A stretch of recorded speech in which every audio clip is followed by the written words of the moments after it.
بسم اللہ الرحمن الرحیم الحمد للہ وکفی وسلام علی عباده الذین اصطفى اما بعد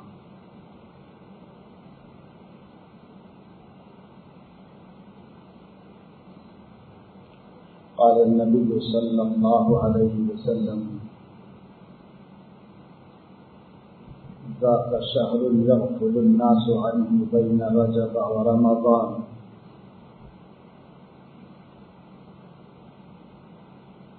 أو كما قال صلى الله عليه وسلم.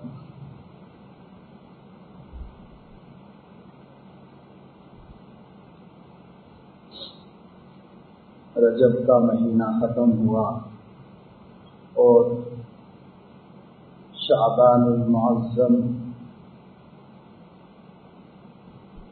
کا آغاز ہوا.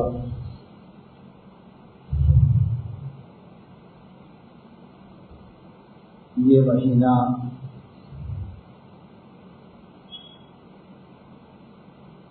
رحمت اور برکت کا مہینہ ہے. اس کو دو اہم مہینوں سے نسبت حاصل ہے. شعبان سے پہلے جو رجب کا مہینہ گزرا ہے وہ اشہر حرم میں سے ہے. حرمت کے مہینوں کی نسبت اور قربت اس کو حاصل. آگے رمضان المبارک شروع ہوگا تو رمضان شریف سید الشہور ہے، تمام مہینوں کا سردار ہے اور اللہ پاک نے اس میں بندوں کے لیے رحمت، مغفرت اور جہنم سے نجات کا وعدہ فرمایا ہے. اس میں روزے رکھے جاتے ہیں، راتوں میں قیام کیا جاتا ہے، صدقہ خیرات میں اضافہ کیا جاتا ہے. وہ مبارک مہینہ اس کے بعد ہے اور ایک مبارک مہینہ اس سے پہلے ہے. اس لیے دو بابرکت مہینوں کے درمیان میں واقع ہوا ہے، اس لیے اس کی برکت زیادہ ہے. لوگوں نے رجب کی فضیلت تو پہچانی اور رمضان کی بھی پہچانی، لیکن شعبان کو نظر انداز کر دیا. اس زمانے میں جب حضور اکرم صلی اللہ علیہ وسلم صحابہ کرام کے درمیان میں تھے تو صحابہ رجب کی حرمت کے قائل بھی تھے اور اس کا احترام بھی شریعت کے مطابق کرتے تھے، اور رمضان کی فضیلت سے بھی صحابہ کرام باخبر تھے. اس زمانے کے حساب سے دیکھیے تو شب معراج کے حوالے ہی سے کہیں عوام الناس میں رجب کے مہینے کا کچھ نہ کچھ اہتمام ہے، اور رمضان کو بھی سب لوگ جانتے ہیں کہ برکت اور رحمت کا مہینہ ہے. مگر اس دور کے مسلمان بھی شعبان کے بارے میں غور نہیں کرتے، اور حضور علیہ السلام کے دور میں بھی شعبان کے بارے میں لوگوں نے غور نہیں کیا. حضرت اسامہ رضی اللہ تعالیٰ عنہ، حضرت انس بن مالک رضی اللہ تعالیٰ عنہ اور حضرت ام سلمہ رضی اللہ تعالیٰ عنہ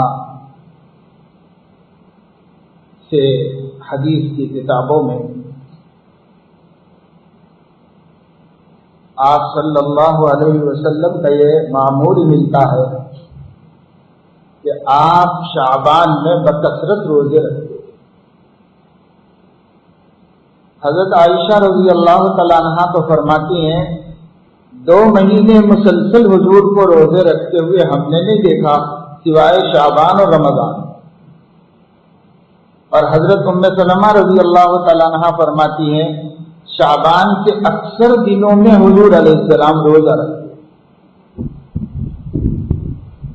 اکثر کو پورا مہینہ کہا ہو یا کبھی پورا مہینہ بھی آپ نے رکھا ہو، لیکن بہرحال شعبان میں روزوں کی کثرت نبی کی سنت. حضور علیہ السلام کثرت سے روزہ رکھتے تھے. پیر کے دن اور جمعرات کے دن تو سال بھر روزہ رکھنے کا معمول تھا. اور اس کے بارے میں آپ سے پوچھا گیا تو آپ صلی اللہ علیہ وسلم نے فرمایا میں پیر اور جمعرات کو کیوں نہ روزہ رکھوں، بندوں کے اعمال اللہ کے حضور ان دو دنوں میں پیش ہوتے ہیں اور میری خواہش یہ ہوتی ہے کہ میرا اعمال نامہ میرے مالک کے سامنے آئے تو میں روزے کی حالت میں رہوں، کیونکہ روزہ دار اللہ کو محبوب ہے اور قابل رحم ہے. اس لیے میرا اعمال نامہ ہر ہفتہ اللہ کے سامنے جب جائے تو میں روزے کی حالت میں رہوں. اس لیے میں پیر کو روزہ رکھتا ہوں اور جمعرات کو بھی رکھتا ہوں. عربوں میں اب بھی اس کا معمول ہے.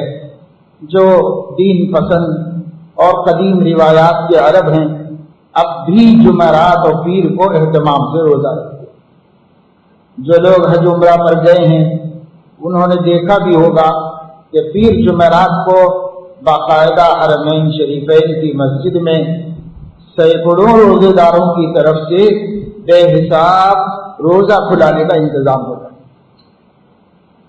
اور وہ عرب ہیں، مقامی رہنے والے لوگ ہیں، وہ افطار لا کر مسجدوں میں دسترخوان بچھاتے ہیں.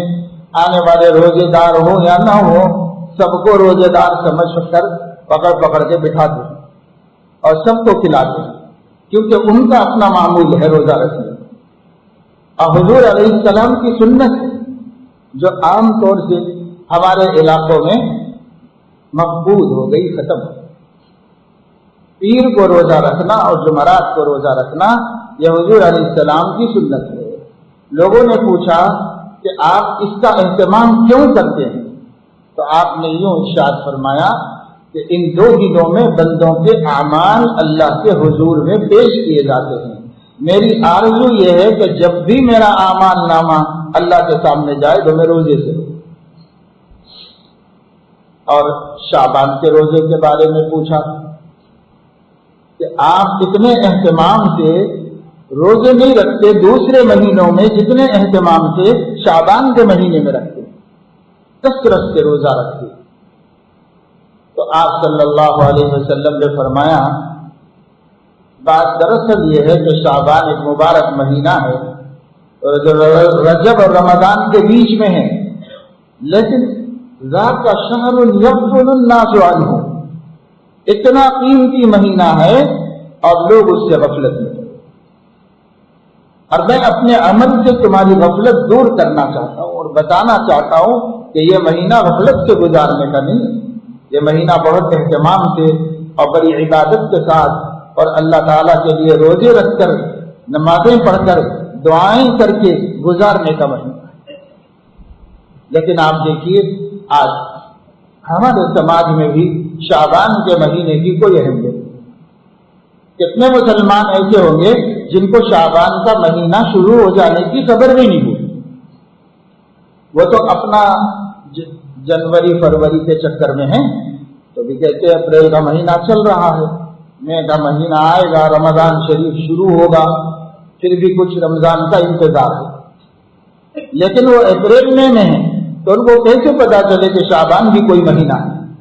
تو شعبان کا مہینہ شروع ہو گیا اور غریب مسلمانوں کو پتا نہیں کہ شعبان کا مہینہ شروع ہو گیا. اور یہ برکت کا مہینہ ہے، اس میں ہمیں اہتمام کرنا چاہیے عبادت کا. اور امام ابن رجب حنبلی رحمہ اللہ فرماتے ہیں کہ یہ جو حضور علیہ السلام کا کلام ہے ذاک شہر یغفل الناس عنہ بین رجب و رمضان، یہ ایک مہینہ ہے قیمتی رجب اور رمضان کے بیچ میں جس سے لوگ غفلت میں پڑے ہوئے ہیں. یہ حضور علیہ السلام کی طرف سے اشارہ ہے اس بات کی طرف کہ عوام الناس مشہور باتوں کو اختیار کرتے ہیں چاہے ان کی اہمیت کم ہو، اور غیر مشہور باتوں کو اختیار نہیں کرتے چاہے ان کی اہمیت کتنی ہی زیادہ ہو. اب دیکھیے رجب میں جو کچھ کرتے ہیں لوگ ان کی کوئی اہمیت شریعت میں نہیں ہے، لیکن شعبان کے ایک ایک دن کی ایک ایک رات کی اہمیت ہے. لیکن مسلمانوں کو اس کی کوئی پرواہ نہیں۔ ہاں رجب کی بہت سی چیزیں چاہے وہ بدعت اور گناہ اور معصیت ہی کیوں نہ، مثلا اب تو ہم دیکھتے آ رہے ہیں شعور آنے کے بعد سے نصف صدی سے جو صورتحال 50 سال پہلے کی اب نہیں ہے۔ مسلمانوں میں بہت سی بدعات ختم ہوئی، بہت سی خرافات کو لوگوں نے پڑھ لکھنے کے بعد اپنی عقل ہی سے مسترد کر دیا کہ یہ چیزیں کوئی دین کی نہیں ہونی چاہیے، اس میں کیا دین ہے۔ اور بہت سی چیزیں مذہب کا شعور آنے کی وجہ سے، علماء کی دعوت اور ان کی تبلیغ کی وجہ سے لوگوں کو معلوم ہوئی کہ یہ بدعتیں ہیں، یہ خرافات ہیں، نہیں کرنی چاہیے۔ تو ہمارے اپنے دیکھنے کے اعتبار سے اور تجربے کے اعتبار سے کم از کم 80% وہ کنڈوں والی رسم ختم ہو گئی۔ اب مخصوص گھرانوں میں بڑے پرانے لوگ چلا رہے ہیں اس کو، لیکن اس کی کیا حقیقت ہے؟ سیدنا امیر معاویہ رضی اللہ تعالیٰ عنہ حضور علیہ السلام کے جلیل القدر صحابی ہیں اور آپ کے برادر نسبتی ہیں، اور آپ صلی اللہ علیہ وسلم نے ان کو اپنی وحی کی کتابت پر مامور فرمایا، اور وحی کی کتابت پر صرف حضور کے خاص اور رازدار لوگ ہی رکھے گئے تھے۔ اس میں سیدنا امیر معاویہ بھی تھے۔ پھر امیر معاویہ کو حضور علیہ السلام نے ایک علاقے کا ذمہ دار بنایا۔ صدیق اکبر نے ان کو وہاں کی خلافت پر برقرار رکھا، عمر فاروق نے برقرار رکھا، عثمان غنی نے برقرار رکھا، گویا سب خلفاء راشدین کے اعتماد اور بھروسے کے آدمی۔ اور جب سیدنا امیر معاویہ رضی اللہ تعالیٰ عنہ کا انتقال ہوا تو آپ کا انتقال 22 رجب کو ہوا، اور اس دن سیدنا امیر معاویہ رضی اللہ تعالیٰ عنہ کے دشمن جو روافض اور شیعہ کہلائے جاتے ہیں، انہوں نے اپنی خوشیاں منائی، اور اس خوشی منانے کے واسطے چونکہ یزید کا ڈر لگا ہوا تھا کہ اس کی پکڑ میں آ جائیں گے، اس لیے انہوں نے گھروں میں چھپ کر خوشی منائی۔ گھروں میں مٹھائی اور حلوے تیار کیے گئے، اور ایک دوسرے کے گھر کو بھیجنے کے بجائے ایک دوسرے کے گھر میں جا کر چھپ کے کھائے، اور لوگوں نے اس امیر معاویہ کے بغض کی سنت کو آج تک باقی رکھا۔ یہ کام تو دشمنان اہل سنت نے کیا تھا، اور بدقسمتی سے اہل سنت نے اسے اپنے لیے ایک وجہ فضیلت بنا لیا اور اسے اختیار کر لیا مسلمانوں نے۔ اس کی وجہ یہ ہے کہ ہمارے ہاں جو حکمرانوں نے حکومت کی ہے ان پر شیعہ عورتوں کا غلبہ تھا، اور اس کی وجہ سے سماج میں شیعی مراسم چل پڑے، اور ہم لوگ اہل سنت ہونے کے باوجود ہمارے خاندانوں میں شیعوں کے طور طریق عام ہو گئے، کیونکہ الناس علی دین ملوکہم، لوگ بادشاہوں کے مزاج پر چلتے ہیں، ان کے رسوم اور ان کے طریقوں پر چلتے ہیں۔ تو خیر وہ اب بہت کم، لیکن پھر بھی لوگ کرتے ہیں۔ کیوں کرتے ہیں؟ باوجود ہے کہ ناجائز ہے، اس کا کوئی ثبوت نہیں، بلکہ تاریخ بتاتی ہے کہ وہ ایک جلیل القدر صحابی کی دشمنی کی علامت ہے، اور صحابہ کی دشمنی بری موت مرنے کی نشانی ہے۔ اس سب کے باوجود مسلمان کرتے ہیں، اور مسلمانوں کے ہاں اس کا رواج ہے۔ اب الحمدللہ اللہ کی توفیق نے بہت حد تک مسلمانوں کو بچا دیا، لیکن پھر بھی ہیں کچھ گھرانے جو برابر کرتے ہیں۔ میں صرف یہ بتانا چاہ رہا ہوں، جو چیز نہ صرف یہ کہ ثابت نہیں بلکہ ممنوع اور گناہ کا سبب ہے، اس کو تو مسلمان کر رہے ہیں عرف میں پائے جانے کی وجہ سے، لیکن شعبان کے مہینے کے روزے نہایت پسندیدہ عمل ہے، لیکن کوئی مسلمان نہیں رکھتا۔ حضور علیہ السلام کو اس کا شوق تھا، اس کا ذوق تھا، اور آپ خود خبر دے رہے ہیں بہت مسلمان غافل ہیں اس کی فضیلت سے، لیکن پھر بھی ہم غافل ہیں۔ تو ہمارا مزاج یہ بن گیا ہے کہ عرف میں جو چیز مشہور ہو وہ کرنا چاہیے، چاہے وہ بے دینی ہی کیوں نہ ہو، لیکن زمانے میں، رواج میں، خاندان میں، علاقے میں اگر کوئی چیز رائج نہیں ہے تو وہ کتنی بڑی نیکی کیوں نہ ہو، مسلمان اس سے غافل ہیں، اسے کرتے ہیں۔ تو حافظ ابن رجب رحمہ اللہ عظیم محدث ہے، وہ فرماتے اس حدیث کی تشریح میں کہ ذاک شہر یغفل الناس، عوام غافل ہے، یہ کہہ کر حضور علیہ السلام نے اس طرف اشارہ فرمایا ہے کہ عوام کی اس غفلت کا علاج کرنا چاہیے، اور یہ علاج عمل سے بھی ہونا چاہیے، قول سے بھی ہونا چاہیے۔ یعنی ساری مسجدوں میں مسلمانوں کو بتایا جائے یہ شعبان کا مہینہ ہے، غفلت مت کرو، اچھے اعمال کرو، گناہ کے کاموں سے بچو، نیکی میں ثبات اختیار کرو، جتنے ہو سکے روزے رکھو، صحت کا خیال رکھتے ہوئے، اس لیے کہ حضور علیہ الصلوۃ والسلام نے عام امتیوں کو 15 شعبان کے بعد روزہ رکھنے سے روکا اور منع فرمایا، اس واسطے کہ ہو سکتا ہے روزے شعبان میں نفلی رکھ کر اتنے کمزور ہو جائیں کہ جب رمضان شروع ہو تو فرض روزے رکھنے میں کوتاہی کرے، کیونکہ فریضے کا مقام نفل سے بہت زیادہ ہے، اس لیے اس کی تیاری بھی ہو۔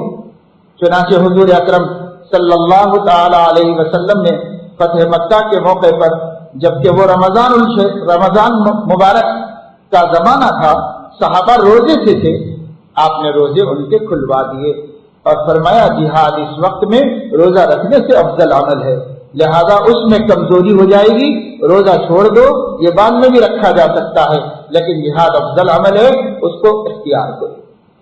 تو حضور صلی اللہ علیہ وسلم نے اس طرح بتایا کہ جو عمل زیادہ افضل ہے اس عمل کی نگرانی کرتے ہوئے اور اسے بچاتے ہوئے نفل کام کرنا چاہیے۔ تو نفل روزے رمضان شعبان میں رکھیں، ابھی 15 سے پہلے بھی رکھ سکتے، اب 15 کے بعد کی ممانعت بھی علماء نے فرمایا ہے صرف ضعف و کمزوری کے اندیشے سے۔ نبی کو امت پر ماں باپ سے زیادہ شفقت ہوتی ہے، اس شفقت کی وجہ سے آپ نے امت کا لحاظ فرمایا، لیکن اگر کسی کی صحت اچھی ہو، جوانی کا زمانہ ہو، اور شعبان میں بھی ہم روزے رکھ کر رمضان کے روزوں کو بھی نقصان نہیں پہنچائیں گے تو ہمیں شعبان میں روزے رکھنا چاہیے۔ ایک دن آڑ رکھی، ایک دن چھوڑ کر دوسرے دن رکھی، کیونکہ یہ صوم داؤدی ہے، حضور علیہ السلام نے اس کو پسند فرمایا۔ صحابہ کو سال بھر جو روزہ رکھنا چاہتے تھے، یوں فرمایا کہ روز مت رکھو، ایک دن روزہ رکھو، ایک دن نہیں رکھو، اس طرح پورے سال میں رکھو، اور اس طرح اللہ تعالیٰ قبول فرما لیں گے پورے سال کی طرف سے۔ تو کم از کم اس مہینے میں لوگ ہمت کریں تو ایک دن روزہ رکھیں، ایک دن چھوڑ دیں، ایک دن روزہ رکھیں، ایک دن چھوڑ دیں، ہمت کر کے اس کی فضیلت حاصل کریں۔ اور اگر یہ بھی نہیں کر سکتے تو میرے دوستوں کم سے کم قدر یہ ہے نیکی کے مقامات کی کہ آدمی گناہ سے تو بچے، یہ کم سے کم قدر ہے، اللہ کی نافرمانی نہ کرے، کوئی گناہ کا کام ہم سے نہ ہو، ہماری نگاہیں غلط دیکھنے سے محفوظ رہے، ہمارے کان غلط سننے سے محفوظ رہے، ہماری زبان غلط بولنے سے محفوظ رہے۔ غصہ بری بلا ہے، غصے سے اس مبارک مہینے میں خاص طور سے بچو۔ کسی پر غصہ آ جائے تو اپنے آپ کو وہاں سے ہٹاؤ، علیحدہ کرو، دور کرو۔ آدمی غصے کی جگہ پہ موجود رہتا ہے تو غصے کے بڑھنے کے اسباب ہوتے چلے جاتے ہیں، غصے کی جگہ سے ہٹ جاؤ۔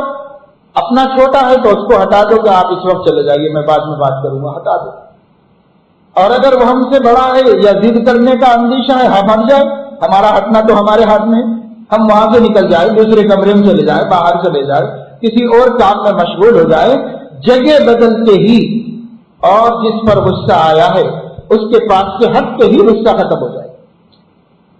حضور علیہ السلام نے یہ طریقہ سکھایا، وہاں سے ہٹ جاؤ گے اور اعوذ باللہ من الشیطان الرجیم پڑھ لو۔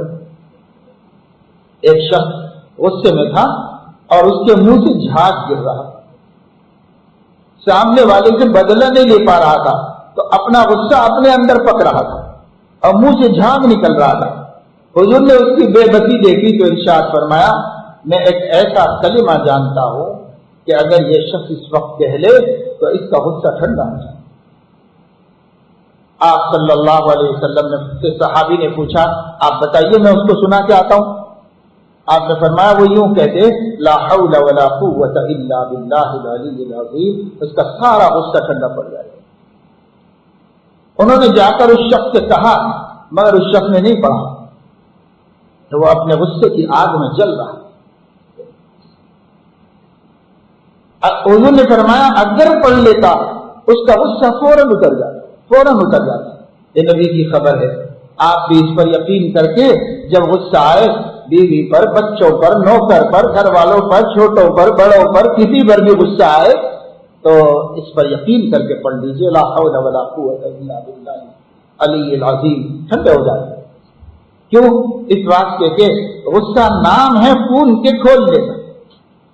جب جسم میں خون کھولتا ہے اس کی گرمی اور حدت بڑھ جاتی ہے، اس کو غضب کہتے ہیں عربی۔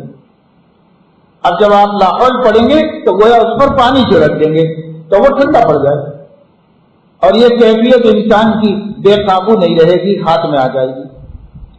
اور علماء نے فرمایا جب غصہ آئے تو نہ زبان سے کچھ بولو نہ ہاتھ سے کوئی کام کرو، کیونکہ غصے میں عقل ٹھکانے نہیں ہے، اور جب عقل ٹھکانے نہیں ہے جو کرو گے غلط ہی ہوگا، بولو گے تو غلط بولو گے، کرو گے تو غلط کرو گے، کیونکہ عقل ٹھکانے رکھ کر بولتا ہے تو صحیح بولتا ہے انسان، اور عقل ٹھکانے رکھ کر ہاتھ اٹھاتا ہے تو صحیح اٹھاتا ہے۔ جب اس کی عقل ٹھکانے نہیں تو اس کے لیے کچھ بھی بولنا درست نہیں، کچھ بھی کرنا درست نہیں۔ یہ جو ہمارے سماج میں طلاقیں ہوتی ہیں نا، وہ غصے میں بولنے کی وجہ سے ہوتی ہیں، اور غصے میں عقل ٹھکانے نہیں تھی اس لیے جو چاہے بول دیا۔ اب بعد میں پوچھنے لگا کہ میں غصے میں بولا تھا، غصے میں کسی نے گولی چلائی تو لگ تو جائے گی، سامنے والا مر تو جائے گا۔ اب یہ کہنے سے کہ بھائی میں غصے میں مرا تھا تو اٹھ کے کھڑا ہو جا، تو وہ لاش تو نہیں کھڑی ہو جائے گی اٹھ کے، غصے سے کیا ہوگا؟ غصے میں جو کرو گے تو عمل ہوگا، نتیجہ سامنے آئے گا، چاہے وہ غصے میں ہو چاہے خوشی میں ہو۔ میں نہیں سمجھتا کہ آج تک دنیا میں کسی شخص نے اپنی بیوی کو محبت اور پیار میں طلاق دے دی ہو، کون دیتا ہے؟ ایسا بھی ہوتا ہے؟ ہمیشہ غصے ہی میں ہوتا ہے، اور اگر وہ غصے پر انسان قابو رکھے اور غصے میں زبان نہ کھولے تو 99% طلاقیں بد ہو جائیں، سب غصے میں ہوئی ہیں اور ہو رہی ہے، سب غصے 99% ختم ہو جائے۔ اسی لیے فقہا نے فرمایا اگر قاضی کو کسی بات پر غصہ آ گیا ہے تو اس حالت میں فیصلہ دینا حرام ہے، ججمنٹ کرنا اسلام میں جائز نہیں، کیونکہ اب جو فیصلہ دے گا اس میں عقل ٹھکانے نہیں ہے، اور جب عقل ٹھکانے نہیں ہے تو غلط فیصلہ دے سکتا ہے، اس لیے غصے میں فیصلہ حرام قرار دیا، غصے میں فیصلہ نہیں کیا جا سکتا۔ یہ جو آپ کبھی کبھی سنتے ہیں کہ فیصلہ محفوظ کر دیا گیا، یہ اسلامی رواج کی ایک علامت شکل باقی رہ گئی۔ وہ فیصلے قاضی محفوظ کرتے تھے اس وقت جبکہ وہ اپنے کو غصے میں پاتے تھے تو وہ جائز نہیں تھا، اس لیے محفوظ کر دیتے تھے، بعد میں آنا پھر ہم دوبارہ غور کر کے سنا تاکہ غصے کی حالت میں فیصلہ نہ ہو۔ تو فیصلہ غصے میں نہیں کر سکتے، غصہ بری بلا ہے۔ ایک صحابی نے آ کر حضور علیہ الصلوۃ والسلام سے کہا اوصنی یا رسول اللہ، کچھ نصیحت کر دیجئے مجھے۔ اللہ کے نبی صلی اللہ علیہ وسلم فرما رہے ہیں لا تغضب، غصہ نہیں کیا کرو۔ تو اس نے کہا زدنی یا رسول اللہ، اور کچھ فرمائیے۔ تو فرمایا لا تغضب۔ اس نے کہا یا رسول اللہ کچھ اور نصیحت کیجئے۔ آپ نے فرمایا لا تغضب، تینوں دفعے یہی فرما غصہ مت کرو۔ شارحین حدیث فرماتے ہیں کہ غصہ چونکہ بدترین مرض ہے، اس لیے حضور صلی اللہ علیہ وسلم نے فرمایا ہر نصیحت سے بڑی یہ نصیحت ہے، سب سے اچھی نصیحت، سب سے قیمتی نصیحت کر رہا ہوں تم کو، یہ کہ غصہ نہیں کیا کرو۔ غصے میں بہت انسان کی آبرو چلی جاتی ہے، غصے میں انسان کی زبان خراب ہوتی ہے، غصے میں انسان کی عزت باقی نہیں رہتی، غصے میں انسان کوئی فائدہ نہیں اٹھاتا، نقصان ہی نقصان۔ پھر بھی ہم غصہ پالے ہوئے ہیں اور غصہ آنے کو اپنی شان سمجھتے ہیں۔ غصے کا صحیح استعمال کرنا چاہیے۔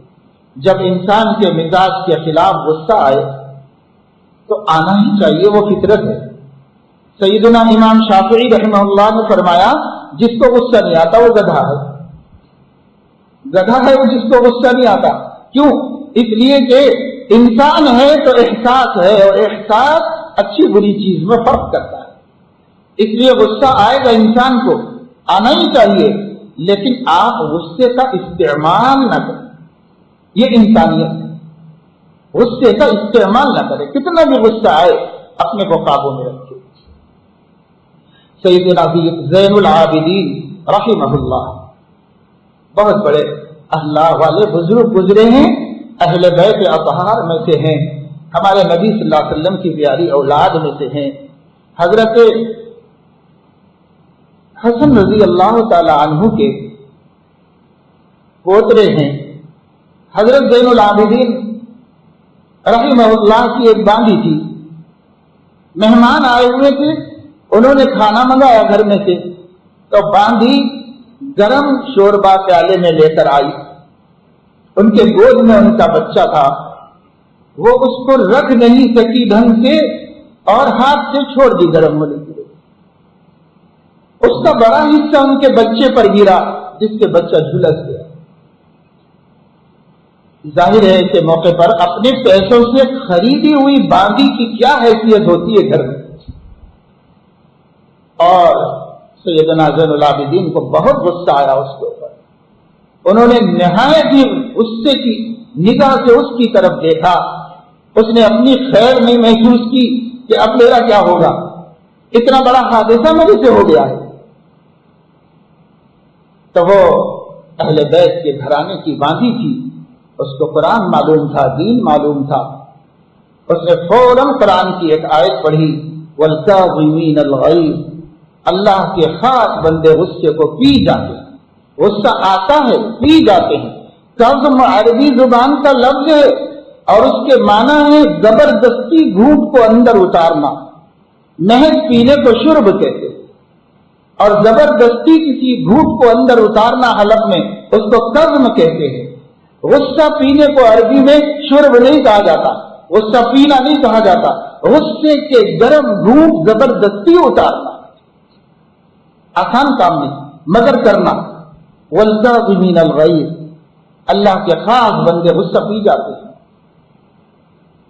تاریخ بتاتی ہے کہ حضرت زین العابدین نے نگاہیں نیچی کر، اللہ کا کلام سنا اور نگاہیں فوراً نیچی کر، پھر اس کی طرف نہیں دیکھا. اس نے آگے پڑھا والعافین عن الناس، تو فرمایا جا میں نے تجھے معاف کر دیا. اس نے آگے پڑھا واللہ یحب المحسنین، فرمایا جا میں نے تجھے آزاد کر دیا. اللہ اکبر. آزاد کرنا بہت بڑی قربانی ہے. آزاد کرنے کا مطلب یہ ہے اب یہ عورت بیچی خریدی نہیں جا سکتی، اب اس کو کوئی غلام نہیں بنا سکتا. یہ ہمیشہ کے لیے غلامی کے داغ سے پاک ہو گئی اور یہ آزاد زندگی گزار سکتی سب انسانوں کی. حضرت نے معاف کر دیا، آزاد کر دیا. یہ ہیں قرآن پر عمل کرنے والے. ہم اہل بیت اطہار کا نام تو لیتے ہیں لیکن ان کی سیرت سے واقف نہیں، ان کے کردار سے واقف نہیں. ایسی تربیت اس خاندان میں ہوئی تھی اسلام کی عظمت کی کہ ایک باندھی اتنا بڑا قصور کر کے قرآن کی آیت پیش کر رہی ہے اور آپ احسان پہ احسان فرماتے چلے جا رہے ہیں. حالانکہ پکڑ کی مستحق ہے، غضب کی مستحق ہے، سزا دینے کی مستحق ہے، لیکن اس کو معاف کر رہے ہیں، احسان فرما رہے ہیں. کیوں؟ قرآن سامنے آ رہا ہے. قرآن اللہ کا کلام. آج قرآن کی کوئی عظمت ہے؟ احکام شریعت کی کوئی اہمیت ہے؟ اگر ہمیں غصہ آ جائے تو ہم فرعون بے سامان ہیں. ہمارے کو نہ قرآن اثر کر سکتا ہے نہ حدیث. کوئی نیک آدمی بھی نہیں سمجھا سکتا، کوئی کچھ نہیں کہہ سکتا. ہم ہر ایک کی بات سن کر اپنے غصے پر عمل کریں گے، اپنے غصے ہی پر قائم کریں گے. اس لیے یہ بری بلا ہے، بدترین مرض ہے. اس مرض نے دوستوں کو دشمن بنا دیا، اس مرض نے اپنوں کو پرایا کر دیا. اسی غصے نے میاں بیوی کو بچھڑا دیا، اسی غصے نے بہن بھائی میں اختلاف پیدا کر دیا، اسی غصے نے خونی رشتے تلف کر دیے اور توڑ دیے. غصہ غصہ غصہ کیا چیز ہے؟ ایک بدترین بلا ہے جس کو آدمی قابو میں کر سکتا ہے، لیکن اتنا بے تہذیب اور اس قدر بے تمیز ہے کہ وہ اپنے غصے پہ قابو نہیں پاتا۔ تمیز تہذیب کس کو کہتے ہیں؟ تمیز تہذیب کا لفظ آپ نے سنا؟ تمیز تہذیب کس کو کہتے ہیں؟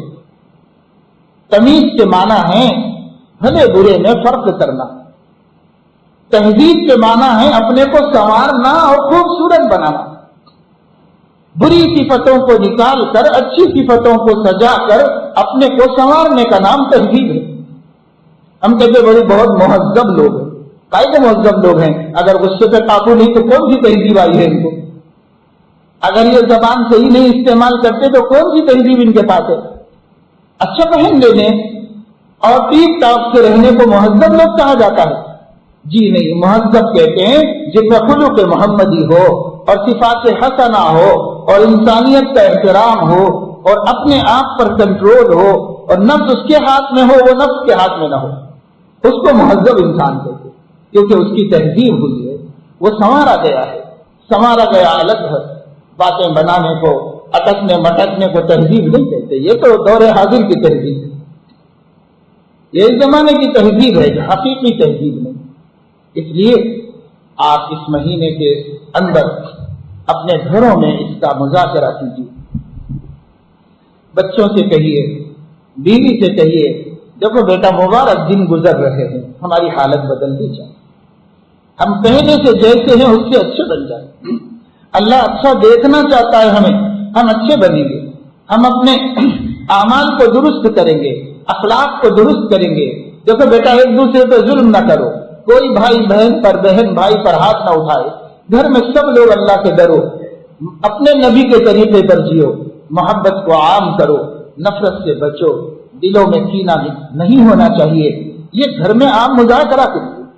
اور اس مہینے کا تقاضا ہے کہ ہمارے گھر کے ماحول میں کوئی تبدیلی آئے، پردہ نہیں ہو رہا ہے تو پردہ کرو، آنکھوں کا غلط استعمال ہو رہا ہے تو صحیح استعمال کرو، انٹرنیٹ کا غلط اور ناجائز استعمال ہو رہا ہے فوراً بند کرو۔ شعبان کا مہینہ کیسا مبارک مہینہ ہے، کیا ہم اس میں بھی باز نہیں آئیں گے؟ تو کب باز آئیں گے؟ کس چیز سے شرمائیں گے؟ ایسے پیارے اوقات سے بھی نہیں شرمائے گا تو یہ شخص تو نہ حرم سے شرمائے گا نہ کعبے سے شرمائے گا، کس سے شرمائے گا یہ شخص؟ اس لیے اپنے کو کم سے کم دنوں کے بدلنے کے ساتھ بدلو۔ رجب پورا مبارک مہینہ چلا گیا، کیسا گیا ہر شخص خود جانتا ہے، دوسرے کو کیا پتا۔ اب شعبان شروع ہوا، اس میں تو کچھ کرنے کے ارادے کرنے چاہیے، ابھی شروع ہوا ہے، بہت وقت باقی ہے، ہم چاہیں تو اس مہینے سے اللہ کو راضی کر سکتے، اچھے اعمال کے ذریعے، اچھے اخلاق کے ذریعے، آپس کے اتحاد و اتفاق کے ذریعے، بڑے چھوٹوں پر احسان کرے، چھوٹے بڑوں کا احترام کرے، ساتھی ساتھیوں کی عزت کرے، ایک دوسرے کو اپنے دکھ اور ضرر سے بچائے، پیار بھری زندگی گزارنے کا ارادہ کر لے۔ یہ ہمارے اللہ کو خوش کرنے کے وسیلے، اس سے اللہ خوش ہوتے ہیں۔ اگر ہم یہ سب نہیں کریں گے تو اللہ کیسے خوش ہوں گے؟ آپ پہلے سے نماز کی پابندی نہیں کر رہے، اب شروع کر دیجیے۔ پہلے سے پابندی کر رہے ہیں تو سنتوں کا بھی اہتمام بڑھا دیجیے۔ ماشاءاللہ سال بھر سنتیں بھی پڑھتے ہیں تو نوافل کا اضافہ کر دیجیے، نفل روزے کچھ رکھ لیجیے جتنے ہو سکے، خیر خیرات کیجیے، اس لیے کہ اچھے موقعوں پر اللہ یہ چاہتا ہے کہ میرے محتاج بندوں کو میرے غنی اور مالدار بندے بے نیاز کر دیں۔ اللہ یہ چاہتا ہے، اللہ ڈائریکٹ دے سکتا ہے، لیکن اللہ کا نظام یہ ہے کہ وہ بندوں سے دلوانا چاہتا ہے۔ اس لیے جب بھی اچھی گھڑی آئے، اچھا موقع ہمارے سامنے آئے تو کچھ خیرات بھی کرنا چاہیے، جو اللہ دے، مقدار کبھی نہ دیکھو، اللہ بھی ہماری مقداروں کو نہیں دیکھتا۔ اگر اللہ اپنی شان سے ہماری مقدار دیکھے تو اللہ تعالیٰ کے ہاں ہمارے 10 کروڑ 50 کروڑ 1 ارب خرب کوئی اوقات نہیں رکھتے، اللہ کیا وقت رکھتے؟ اس لیے اگر اللہ اس حساب سے دیکھے تو اگر کوئی شخص پوری مملکت کا خزانہ خیرات کر دے تو بھی اللہ کے ہاتھوں کچھ بھی نہیں ہوا، اس کے ہاتھوں کچھ بھی نہیں ہوا۔ اللہ اس نظر سے نہیں دیکھتا، اللہ یہ دیکھتا ہے بندے نے کس جذبے سے دیا ہے، کوڑی کیوں نہ، 1 کوڑی بھی دے دے۔ کسی زمانے میں کوڑی بھی وہ کرنسی میں تھی، حساب میں آتی تھی کوڑی، سب سے کم بے حیثیت پیسہ 2 پیسہ، اگر آدمی اتنا بھی دے دے اور اخلاص سے دے دے۔ میں بار بار آپ کو سنا چکا ہوں کہ صدیقہ کائنات، صدیق کی بیٹی صدیقہ، جس کا رشتہ اللہ نے اپنے نبی سے لگایا، اور اس کی اکیلی کی خصوصیت یہ ہے کہ ان کے بستر میں ہوتے ہوئے وحی نازل ہو جاتی تھی، ان کے علاوہ کسی بیوی کے گھر میں وحی نازل۔ حضرت عائشہ فرماتی ہیں، اور حضور علیہ السلام نے ایک دفعہ اپنی ایک دوسری سوتن سے فرمایا، حضرت عائشہ سے انہیں کچھ شکایت ہو گئی، انہوں نے کہا کہ دیکھو تم عائشہ کے بارے میں مجھے رنجیدہ مت کرو، یہ محض میرے دل کی محبت نہیں ہے بلکہ اللہ تعالیٰ کے ہاں بھی اس کا مقام ہے، اور اللہ رب العزت نے اس کو سلام بھیجا ہے، اور اللہ رب العزت نے صرف عائشہ ایک ایسی میری زوجہ ہے کہ وہ میری بستر میں ہو پھر بھی وحی آ جاتی ہے، ورنہ بستر پر میرے پاس وحی نہیں آتی۔ حضرت عائشہ کو اللہ نے مستثنا کیا، یہ خصوصیت عطا فرمائی۔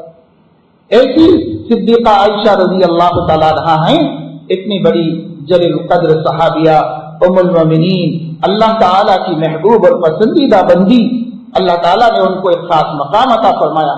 حضرت عائشہ رضی اللہ تعالی عنہا بھی جب اپنے گھر میں حضور علیہ الصلوۃ والسلام کے اعمال کا تذکرہ فرماتی ہیں تو فرماتی ہیں کہ حضور علیہ الصلوۃ والسلام پوری رات عبادت کرتے تھے، شعبان کے مہینے میں مسلسل روزے رکھا کرتے، یہ اللہ تعالیٰ نے ان کو مقام عطا فرمایا۔ ہمیں حضرت جبرائیل اور حضور علیہ الصلوۃ والسلام اور نبی کریم صلی اللہ تعالی علیہ وسلم نے جو ان کا مرتبہ اور مقام بتایا ہے، اس مرتبے اور مقام کی روشنی میں ان کی تعلیمات سے فائدہ اٹھانا چاہیے۔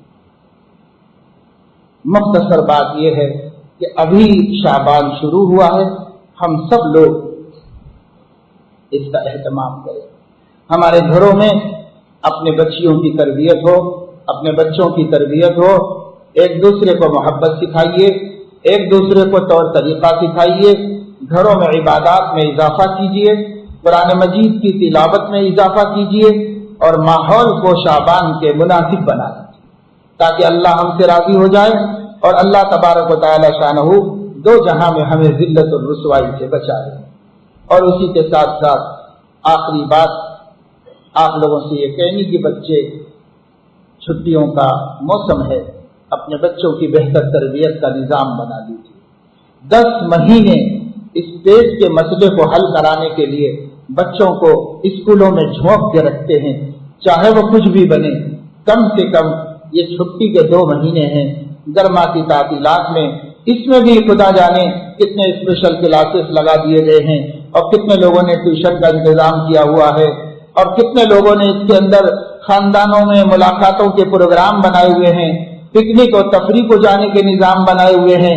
تو 2 مہینے اگر چھٹی کے اسلام کے لیے استعمال ہو جاتے اور مذہب کی تربیت کے لیے ہو جاتے تو کیا مسلمانوں کا کام بنتا، لیکن ہم نے اس کی بھی قدر نہیں کی ہے۔ اس کے لیے بھی اسکول والے بھی اتنا غیر قانونی بناتے، کیونکہ قانون پابند کرتا ہے چھٹی دینے کا، تو غیر قانونی طور پر ان کے اوپر بوجھ ڈالتے ہیں اور ان کے لیے مختلف پروگرام طے کر دیتے ہیں تاکہ یہ چھٹیوں میں بھی اپنا مذہب نہ سیکھ سکے اور اپنے دین کی فکر نہ کر سکے۔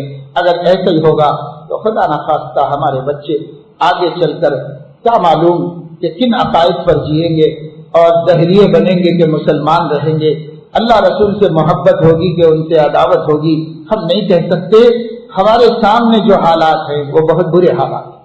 اس وجہ سے ان چھٹیوں میں اپنے بچوں کی مذہبی تربیت کی فکر کیجیے، بچوں کو مسجد کے مکاتب میں بھیجیے، اچھا سے اچھا جہاں مکتب چل رہا ہو، بہتر سے بہتر طریقے پر بچوں کی تربیت کی جا رہی ہو، کتنی بھی دور ہو لے جانا پڑے تو وہاں تک لے جائیے اور لے جا کر کے چھوڑیے۔